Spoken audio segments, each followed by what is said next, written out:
গাঁৱৰ মূৰৰ তিনিআলিৰ বকুলজোপাৰ তলতেই মোৰ চাইকেল মেৰামতিৰ দোকানখন। দোকানৰ নামত ইকৰাৰ বেৰ আৰু বীৰনাখেৰৰ চালি এখন মাথো। তাতেই মই অজস্ৰ সপোন পুহি ৰাখিছিলোঁ। সৌ ওচৰতে উচ্চতৰ মাধ্যমিকখন, অনেক শিক্ষাৰ্থীৰ জ্ঞান চৰা। ৰাতিপুৱা সোনকালেই ওলাই আহোঁ সপোনৰ চালিখনলৈ। কত টিউবৰ ফুটা, কত যে বিন্ধা মৰা, যেন চাইকেলৰ চেইনডাল মানুহৰ জীৱনহে। কেতিয়াবা থমকি ৰয় তেলৰ অভাৱত, আৰু কেতিয়াবা ছিগি পৰে। টিউবৰ বিন্ধাবোৰ সুখ দুখ যেন লাগে, সেইবাবে আঠাৰেই বিন্ধা মাৰোঁ আকৌ সযতনে। পাম্পৰ প্ৰেৰণা বতাহেৰে পুনৰ জীয়াই তোলোঁ নিমিষতে। তাৰ মাজতে বকুলৰ ছায়ে ছায়ে ৰঙা নীলা ছাতিৰ তলে তলে পাৰ হৈ যায় একাদশ শ্ৰেণীৰ লাজুকীয়া মৌজনী।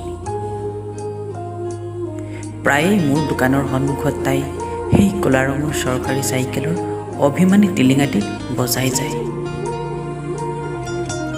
সেয়াই যেন মোৰ দোকানৰ যাত্ৰাৰ শুভাৰম্ভণি আছিল। অসংখ্য ছাত্ৰীৰ মাজত তাই জিলিকি উঠে, হয়তো মোৰ বাবেই।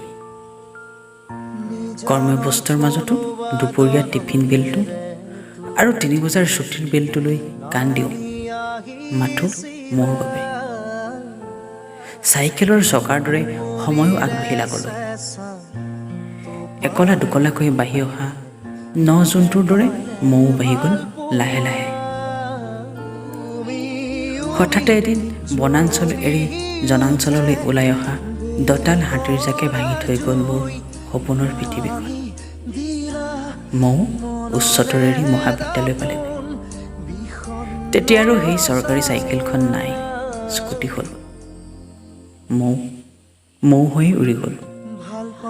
সপোনৰ চালিখনো থিয় নহ'ল, আৰু মোৰ মনৰ কথাটো আজিও কোৱা নহ'ল। ধন্যবাদ।